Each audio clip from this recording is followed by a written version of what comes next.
দিনই কাজ যেটা বা সোয়াবের কাজ যেটা অথবা ইবাদত যেটা, ইবাদত কোনো একটাই আপনি করতে পারবেন না বিনা দলিলে। কোনো ইবাদত তখন ইবাদত হবে যখন তার সপক্ষে কোনো দলিল থাকবে। কোরআন ও হাদিস থেকে কোনো দলিল থাকতে হবে। যতক্ষণ পর্যন্ত তার সপক্ষে কোনো দলিল থাকবে না ততক্ষণ পর্যন্ত ইবাদত হবে না। আপনি যদি ইবাদত হিসাবে সেই কাজ করেন সেটা চরম বিদাত হবে, বিদাতে সাইয়া হবে, ঘৃণ্য বিদাত হবে। আর প্রত্যেক বিদাতের ঠাই হচ্ছে জাহান্নাম, সেই কর্ম ও কর্মীর ঠাই হবে জাহান্নাম। একমাত্র সেই ইবাদতটা আমাদের অনুমোদিত যে ইবাদতের পক্ষে কোরআন হাদিসের দলিল রয়েছে। দ্বীনি বা ইবাদতের উদাহরণ হচ্ছে যে আমরা যে সমস্ত ইবাদত করি, যেমন আমরা নামাজ পড়ি, রোজা রাখি, সেজদা করি, কিয়াম করি, রুকু করি, দরুদ পড়ি ইত্যাদি যত ইবাদত আমরা করি সমস্ত ইবাদত দলিল সাপেক্ষ হবে।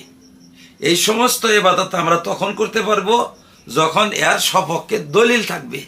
কোনো একটা ইবাদতের পক্ষে যদি দলিল না থাকে তাহলে সেই ইবাদত করা যাবে না।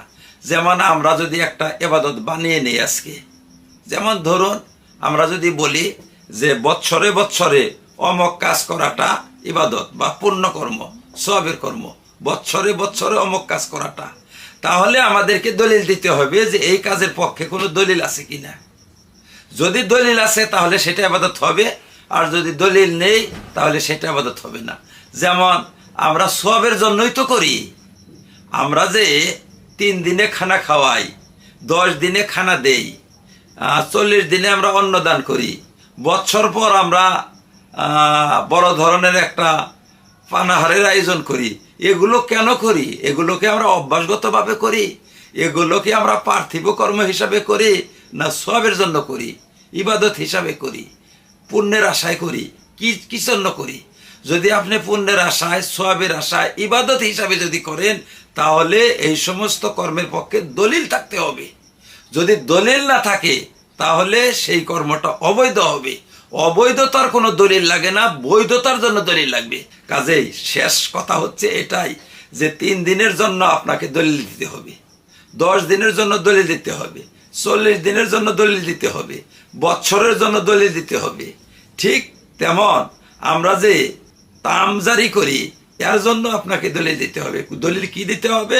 হয় কোরআনের আয়াত থাকতে হবে এখানে, আর না হইলে আল্লাহ রাসূলের মন্তব্য বা আমল থাকতে হবে।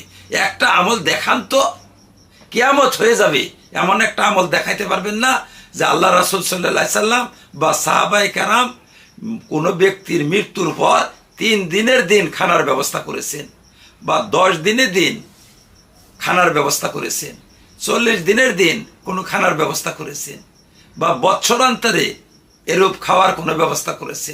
আল্লাহ রাসূল থেকেও দেখাতে পারবে না এবং সাহাবাদের থেকে দেখাতে পারবে না, এমনকি নির্ভরযোগ্য কোনো ব্যক্তি থেকেই দেখাতে পারবে না। যদি আপনাদের কাছে দলিল থাকে, যত দূর পর্যন্ত আমার আওয়াজ যাচ্ছে আপনাদেরকে আমি বলছি আপনারা সেই দলিলটা আমাদেরকে দেন, আমাদেরকে দেখান যে আল্লাহ রাসূল হয় খাওয়াতে বলেছেন অথবা আল্লাহ রাসূল খাইয়েছেন।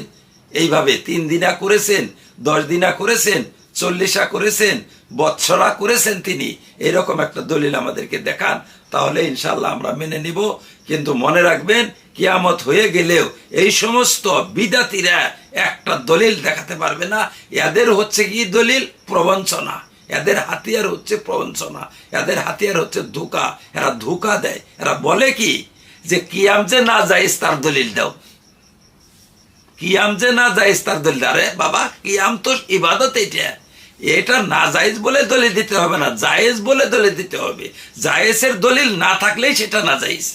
ঠিক তেমন 3 দিনিয়া, 10 দিনিয়া, 40 দিনিয়া এটা ইবাদত, ইয়ার সপক্ষে দলিল না থাকলেই এটা না জায়েজ হবে। কাজে যদি দলিল আছে আমাদেরকে দেখাও, ইনশাআল্লাহ আমরা মেনে নেব। আশা রাখি আপনারা এই ধোঁকাবাজের ধোঁকা আপনারা বুঝতে পেরেছেন, প্রবঞ্চনাটা আপনারা ধরতে পেরেছেন। এরূপ প্রবঞ্চক, এরূপ ধোঁকাবাজদের কথা আপনারা কখনো শুনবেন না। আশা রাখি আপনারা আমার কথা বুঝতে পেরেছেন, আপনারা আমলের চেষ্টা করবেন। আল্লাহ পাক আমাদেরকে কথা অনুসারে আমল করার তৌফিক দান করুন। আমিন। ওয়া আখিরু দাওয়ানা আনিল হামদুলিল্লাহি রাব্বিল আলামিন।